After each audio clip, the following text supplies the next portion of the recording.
Pakistan air force jets ने आज दीगर रिपोर्ट्स के मुताबिक आज ईरान के शहर सारावान में, जो तकरीबन 50 किलोमीटर दूर है पाकिस्तानी बॉर्डर से, जो सिस्तान बलोचिस्तान का दारुल हुकूमत है, उधर पाकिस्तान के पीएफ जेट्स ने और वेपन्स, दीगर और वेपन सिस्टम्स ने, मिसाइल्स वगैरह ने सारावान पे बीएलएफ और बीएलए के जो बलोच इंसर्जेंट ऑर्गेनाइजेशंस हैं, टेररिस्ट ऑर्गेनाइजेशंस हैं पाकिस्तान के लिए, उन पे अटैक किया है। कि पाकिस्तान ने ईरान को जवाब दे दिया है। पाकिस्तान ने एयर स्ट्राइक्स कंडक्ट की हैं और कहा जा रहा है कि 7 targets at 3 locations, 3 different location, जिसमें सरावान, शामिसर और हनाग, ये लोकेशंस बताई जा रही हैं कि जहां पर ये एयर स्ट्राइक्स कंडक्ट की गई हैं। और इसमें कुछ नक्शे भी सामने आ रहे हैं जिसमें बताया जा रहा है, और एक प्रेस रिलीज भी सामने आ रही है। पाकिस्तानियों ने फिर से एक बार मौत के कुएं में वो करने वाली बात कर ली है। अगर उन्होंने फिर से अपने पैर पर कुल्हाड़ी नहीं मारी, अपने खोपड़ी पे कुल्हाड़ी मार ली है।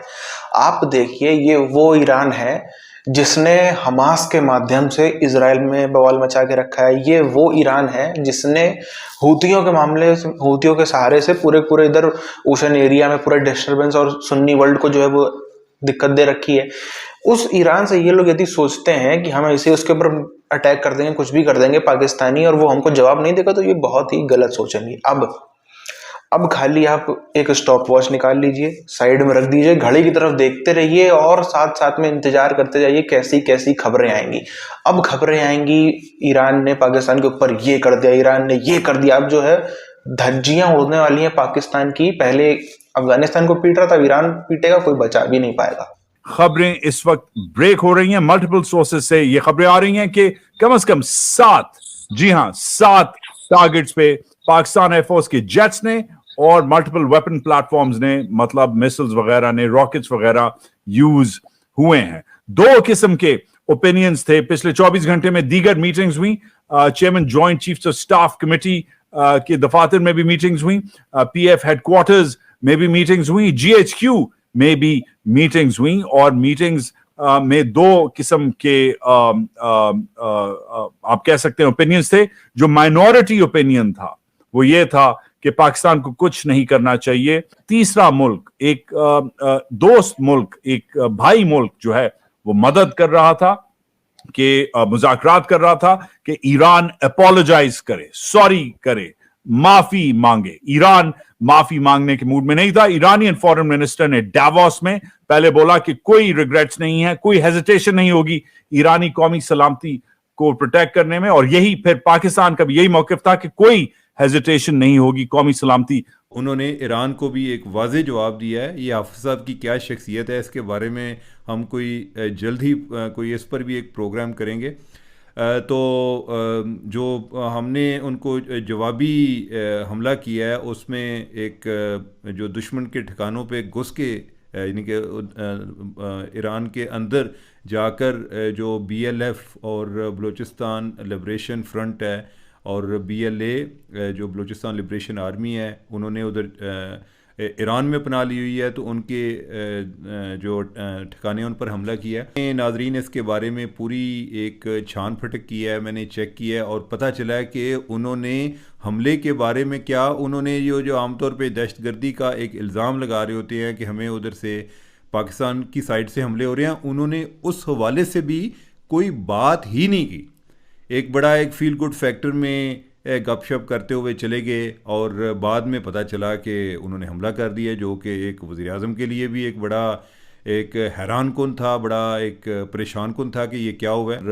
अल्लाह खैर करे, यानी चीज़ें जो हैं जितनी हो गई हैं इससे ज़्यादा आगे ना बढ़ें, ईरान भी होश के ना ले, क्योंकि हमने अपना एक दिफा का हक जो है वो इस्तेमाल किया है। हम पे जो पहला हमला है वो ईरान ने किया है। देखिए, मैं नहीं समझता मतल्ला साहब कि ये एक ठीक जवाब है, ये एक ठीक बहाना है। मैं कहता हूं ये एक बहाना है उनका। हमारी दोस्ती ईरान के साथ बड़ी पुरानी और बड़ी गहरी दोस्ती है, और अगर वाकई उनके लोग, उनके बाकायदा बकौल उनके कि उनके टेररिस्ट हमारी टेरिटरी पे हैं, तो उनका फर्ज होता है कि पहले हमें बताएं वो किधर हैं, और फिर देखें कि हम उनके खिलाफ क्या एक्शन लेते हैं। ये कोई तरीका नहीं है कि ये कह देना कि हमारे टेररिस्ट उधर पनाह ले रहे हैं और फिर उधर से हमें अटैक करेंगे, लिहाजा हमने मिसाइल और बम फेंक के और इनोसेंट पाकिस्तानी को खत्म कर दिया। इसमें कहा गया है कि सेवरल ईयर से एंगेजमेंट्स ईरान से जारी थी, जिसमें पाकिस्तान ईरान से ये कह रहा था कि उसे सीरियस कंसर्न्स हैं कि वहां पर ऐसे हेवंस यानी कि जो दहशतगर्द हैं वहां पर मौजूद हैं, उनकी पनाहगाहें मौजूद हैं और उनको जो है वो वहां पर बहुत आसानी के साथ रहते हैं, उनको वहां पर सहूलियात दी जाती हैं और वो फिर उसके बाद वहां से पाकिस्तान के अंदर दहशतगर्दी करते हैं। ये वो ग्रुप्स हैं जिनको पाकिस्तान के अंदर सेपरेटिस्ट ग्रुप्स यानी कि अलहदगी पसंद ग्रुप कहा जाता है। साउथ एशिया इंडेक्स से लेकर और स्पेक्टेटर इंडेक्स तक जितने भी अकाउंट्स हैं वो सब इसको बता रहे हैं और ट्वीट कर रहे हैं। इसके अलावा ये कहा गया है कि इसके अंदर जो असलहा पाकिस्तान ने इस्तेमाल किया है वो उसमें बहुत ही जदीद असलहा है, जिसके अंदर एयरक्राफ्ट्स हैं और इसके अलावा ड्रोन्स हैं। उस तरफ से भी शायद कोई जवाब दिया गया है। तो क्या ये लड़ाई फेस टू फेस हुई है, ये कैसी थी लड़ाई, और इसमें ये कहा गया है कि जो कुछ जेट्स हैं उनको नुकसान पहुंचा। ये रात भर वहां पे एक्टिविटी जारी रही। जो वो बॉर्डर था ईरान के साथ वो सीज कर दिया गया था। वहां पर एयरक्राफ्ट्स उड़ रहे थे। कहा जा रहा था कि खबरें ये थी, रूमर्स ये आ रही थी कि F-16 उड़ाए जा रहे हैं। देखिए वो एक फिर बात ये भी आती है ना बीच में कि सवाल ये बनता है कि पेट्रोल के पैसे तो है नहीं, तो F-16 कैसे उड़ाए जा रहे थे, उसके अंदर पानी भर के उड़ा रहे थे आप। लेकिन जैसे मैंने आपको कहा कि रूमर्स थी, गर्दिश कर रही थी खबरें रात भर के जनाब ये होता रहा, लेकिन ये बात नजर आ रही थी कि हाई अलर्ट है और कुछ ना कुछ होने वाला है। कि जिस तरह ईरान वहां पर शाम में, सीरिया में, इजिप्ट में जो है वो हमले कर रहा है, उसी तरह पाकिस्तान में भी कर दिया। वैसे तो खैर जो इकोनॉमी की सिचुएशन है, जो पासपोर्ट की सूरत हाल है, वो उन्हीं उसमें लिस्ट में जो है नाम आ रहा है बॉटम पर, वो नहीं है। लेकिन ये बात अपनी जगह पर है कि अगर ईरान ने वहां पर हमले किए हैं, जाहिर है कि पाकिस्तान पर अगर हमला होता है तो कहा जाएगा कि ये तो भाई ये क्या है, ये तो नाक कटवा दी। अच्छा, जिस वक्त ईरान की तरफ से एयर स्ट्राइक्स कंडक्ट की गई थी तो पाकिस्तान के जो मीडिया और सोशल मीडिया था उसके ऊपर उसी वक्त सवालात खड़े होने शुरू हो गए। आपको पता है अवाम तो कितनी जज्बाती, उसने कहा ये क्या हो गया, अब क्या होगा, क्या मीडिएशन के लिए कोई सामने आएगा।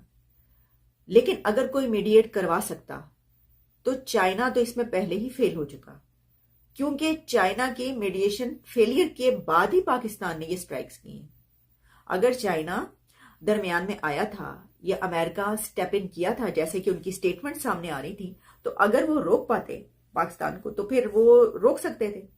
लेकिन इसका मतलब है कि वो नहीं हो सका। अच्छा, वो होना बड़ा मुश्किल था क्योंकि चाइना ने जो जवाब दिया था वो पाकिस्तान का भरपूर उसने साथ, वैसी स्टेटमेंट नहीं आई थी। तो पाकिस्तानियों का भी जज्बा जो है अब वो सबके सामने नजर आता हुआ हमें दिख रहा है। आज पाकिस्तानी भी जो है वो सबके सामने अपनी बात रखते हुए नजर आ रहे हैं और ईरान के ऊपर इन्होंने भी दोबारा से अटैक करने का काम कर दिया है। अब ये कौम बार बार भूल जाती है कि आखिर ये तालिबानियों को नहीं हरा पा रहे, ये अफगानिस्तान को नहीं हरा पा रहा है। वो अफगानिस्तान जिसके पास में ना कोई इकोनॉमी है, ना कोई बिजनेस क्या मॉडल है, ना कोई सरकार चलाने का मॉडल, ना कोई गवर्नेंस मॉडल है।